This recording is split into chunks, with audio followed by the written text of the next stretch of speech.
बिना किसी जानकारी, बिना किसी नोटिस के आते से ही जेसीबी से उन्होंने तोड़फोड़ चालू कर दी। और जब सभी रहवासियों ने वहाँ पर हाथ जोड़ा, निवेदन करना चाहा कि हमको सामान निकालने का मौका दो और क्यों तोड़ा जा रहा है, तो किसी प्रशासन या किसी भी अधिकारी ने सुनने को तैयार नहीं। वार्ड क्रमांक 19 बूथ क्रमांक 116 की बूथ अध्यक्ष हूँ और भारतीय जनता पार्टी महिला मोर्चा मंडल की महामंत्री।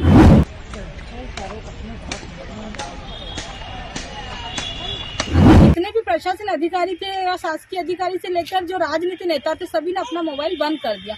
और जब हमारा मकान पूरा तोड़ के ध्वस्त कर दिया गया, घर से बेघर कर दिया गया इन लोगों को, तब 1, 5:30, 6 बजे सभी अधिकारियों के मोबाइल वापस खुल चुके थे। बुलडोजर कार्रवाई का एक वीडियो रतलाम से सामने आया है। यह वीडियो इस वक्त सोशल मीडिया पर बहुत तेजी से वायरल हो रहा है। इस वीडियो के वायरल होने के पीछे कई बड़ी बातें हैं। आज हम आपको वो तमाम वीडियो दिखाने वाले हैं जिसमें आप ये समझ जाएंगे कि अब भारतीय जनता पार्टी की जो बुलडोजर कार्रवाई है वो मुसलमानों के बाद अब किस तरह से खुद भारतीय जनता पार्टी के जो नेता हैं, जो भारतीय जनता पार्टी के कार्यकर्ता हैं, उन पर भी होती नजर आ रही है और वो भी बख्शे नहीं जा रहे हैं। कितनी ही गुहार लगा ली और उसी के साथ साथ कितने फोन ट्राई कर लिए, ये सारे खुलासे आज के इस वीडियो में होने वाले हैं। पहले आप देखते थे कि कहीं किसी मुसलमान का नाम सामने आया और उस पर बुलडोजर चला दिया गया, लेकिन अब आज के इस वीडियो में आपको जो तस्वीरें हम दिखाने वाले हैं, पूरी एक बस्ती को तबाह कर दिया गया, पूरी एक बस्ती को उजाड़ दिया गया बुलडोजर से, पूरे इलाके को खंडर में तब्दील कर दिया और मट्टी के ढेर में तब्दील कर दिया।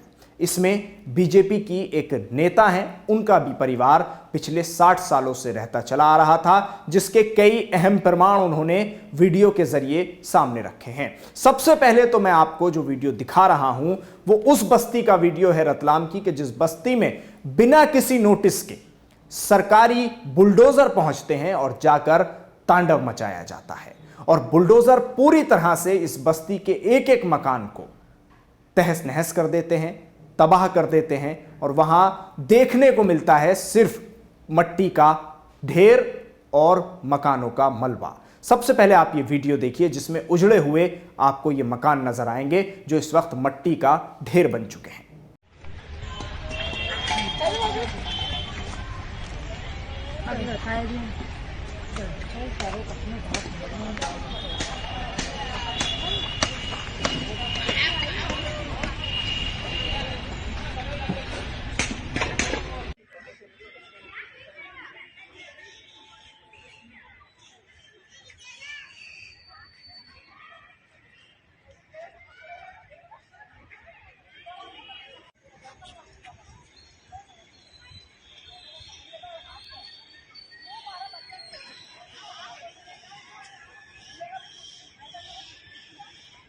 अब आपको मैं रतलाम की जो बीजेपी महिला मोर्चा की एक नेता हैं उनका वीडियो सुनाना चाहूंगा। उन्होंने भारतीय जनता पार्टी के नेता, डीएम, अधिकारी, म्युनिसिपल कॉरपोरेशन, कमिश्नर, इन तमाम लोगों के पास जाकर अपने मकान बचाने के लिए गुहार लगाई और इन्होंने जो वहां लोग रह रहे थे उनकी तरफ से जाकर बस इतना कहने की कोशिश की कि हमें इतना समय तो दिया जाए कि हम अपने सामान को यहां से हटा सकें। पहली कमी तो यह कि कोई नोटिस हमें नहीं दिया गया और बिना किसी नोटिस के यहां आकर बुलडोजर चलाया जा रहा है। तो उस पर राधा जिनका नाम है, उन्होंने क्या कुछ बातें कही हैं, आप जरा इस पूरी वीडियो को बहुत ध्यान से सुनिएगा और ज्यादा से ज्यादा इसको शेयर भी कीजिएगा। मेरा नाम राधा चौहान है, मैं रतलाम से बात कर रही हूँ। मैं वार्ड क्रमांक 19 बूथ क्रमांक 116 की बूथ अध्यक्ष हूँ और भारतीय जनता पार्टी महिला मोर्चा मंडल की महामंत्री हूँ। पिछले 8 वर्षों से मैं भारतीय जनता पार्टी को अपनी सेवाएं दे रही हूँ और भारतीय जनता पार्टी में काम कर रही हूँ। और अभी मुझे मेरा परिवार रहता है करीबन 60 से 70 सालों से। मेरा परिवार मेहंदी कोई बालाजी मंदिर के पास में मकान नंबर 35 के यहाँ निवास कर रहा है। वो काफ़ी 60 सालों से मेरे दादाजी, मेरे पिताजी की एज आज 85 वर्ष है और वो नगर निगम में अपनी नौकरी कर रहे थे। वो रिटायरमेंट आदमी है और नगर निगम से रिटायर हुए हैं और यहाँ पर रहते रहते उनको करीबन 60 साल हो गए और 40 साल का रिकॉर्ड मेरे पास अभी अवेलेबल है। उसके बावजूद भी आज से करीबन 2 साल पहले निगम प्रशासन कार्रवाई से हमारे पास एक नोटिस आया था। उस नोटिस में यह दर्शाया गया था कि यह मकान जीर्ण शीर्ण है और इनको खाली कर दो, तोड़ दिए जाएंगे। तो हमने वकील द्वारा उनको जवाब प्रस्तुत किया था। उसमें ये कहा गया था कि जो जीर्ण शीर्ण कहा गया है ये सब झूठी बात है। हमारे मकान खुद सीमेंट और ईंट से पक्के मकान बने हुए हैं। और हमने जब उनको ये जवाब प्रस्तुत किया है तो 2 साल से वो मामला दबा दिया गया था। उसके बाद 2 साल बाद अचानक से कल 3 दिन पहले की बात है, दिनांक शायद 17 तारीख होगी, उस समय अचानक प्रशासन निगम का हमला आता है और बिना किसी जानकारी, बिना किसी नोटिस के आते से ही जेसीबी से उन्होंने तोड़फोड़ चालू कर दी।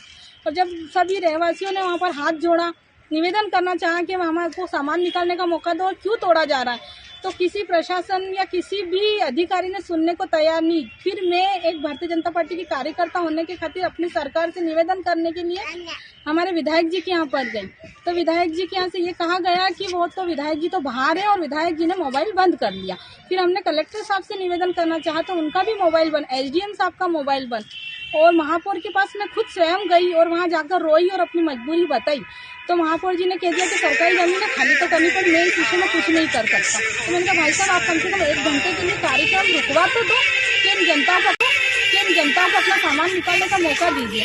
लेकिन उन्होंने, महापौर जी ने इस बात को सुनी अनसुनी कर दी और कह दिया कि मेरे को कहीं जाना है, जाके विधायक जी से मिलो, और मोबाइल उन्होंने भी बंद कर दिया। 5 मिनट बाद कुल मिलाकर जितने भी प्रशासन अधिकारी थे या शासकीय अधिकारी से लेकर जो राजनीति नेता थे सभी ने अपना मोबाइल बंद कर दिया।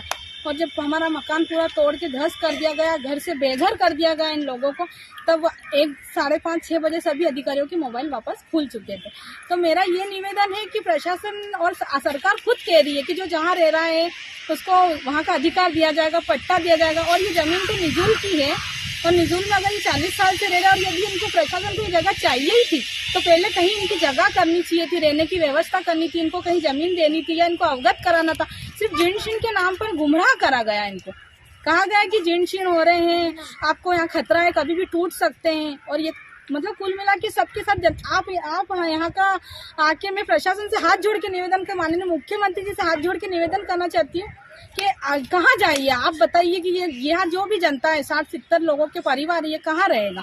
करीबन यहाँ पर 15 मकान बने हुए और 15 ही आज आके अचानक नहीं बस गया। 40 साल का रिकॉर्ड है हमारे पास, फिर भी हमारी किसी ने ना सुनवाई करी है और नहीं। और आज 3 दिन हो गए ना, तो इनके पास और तो और आवास योजना में इनको 12-12 हजार शौचालय बनने के लिए सरकार की माननीय मुख्यमंत्री जी की तरफ से दिए गए थे कि आप यहाँ पर शौचालय बनाइए। वो तक सबसे पहले आके उन्होंने शौचालय ही तोड़े हैं। और अभी जवान बहू बेटियां, छोटे छोटे से बच्चे, 85 साल के बुजुर्ग हैं जो खुले में रहने और शौच करने के लिए मजबूर हो गए। कहाँ जाए और क्या करें। आप सरकार से निवेदन है कि आप ही बताइए, जैसा आप निर्णय लेंगे उसके अंदर हम उस निर्णय को मानने को तैयार है। मेरा माननीय मुख्यमंत्री से निवेदन है कि हमारी सहायता करें। और मैं हर अधिकारी, हर प्रशासन, हर मतलब सरकारी आदमी के पास जाके अपना हाथ जोड़ चुकी हूँ, लेकिन आज 3 दिन है, कोई यहाँ शुभ लेने भी नहीं आया है। यहाँ तक कि सबने अपना मोबाइल बंद कर दिया। आज 3रा दिन है, आप देख सकते हो सभी, मैं कोई झूठ है इसमें कुछ वो नहीं बता रही हूँ, जो है सच्चाई बता रही हूँ। सब बिना घर के, बिना जमीन के बैठे हुए हैं। देख लीजिए, आप सबको देख लीजिए, मलबा है इसके नीचे सब। हमारे में प्रशासन से हाथ जोड़ के निवेदन है कि हमारी जल्द से जल्द सुनवाई। पहले जो तस्वीरें आपको बुलडोजर कार्रवाई की हम दिखाते रहे हैं, आपके सामने आती रही हैं, उस पर बहुत से लोग ऐसे थे जो खुशियां मनाते थे, क्योंकि उनको यह लगता था कि भारतीय जनता पार्टी जो कर रही है वो बहुत सही कर रही है, क्योंकि मुसलमानों को सबक सिखाया जा रहा है। लेकिन अब वो लोग क्या कहेंगे, क्योंकि अब तो खुद बीजेपी की जो एक नेता हैं और महिला मोर्चा की अध्यक्ष हैं, उनके ही घर पर और उनके दादा दादी जहां रहते चले आ रहे हैं दशकों से, पिछले 60 साल का उन्होंने जो रिकॉर्ड बताया है कि इतने लंबे समय से मेरा परिवार यहां रहता चला आ रहा है, तो फिर उनके घर पर जब बुलडोजर चल जाता है और उनकी गुहार कोई नहीं सुनता, इसके बाद क्या मैसेज जाएगा और इसके बाद वो लोग क्या करेंगे जो अब तक मुसलमानों के घरों पर बुलडोजर चलने पर खुशियां मना रहे थे और तालियां बजा रहे थे। वीडियो को ज्यादा से ज्यादा शेयर कीजिएगा और न्यूज़ MX को YouTube पर सब्सक्राइब कीजिएगा। अगर अभी तक आपने Facebook पर हमारे पेज को लाइक नहीं किया है तो लाइक जरूर करें। धन्यवाद।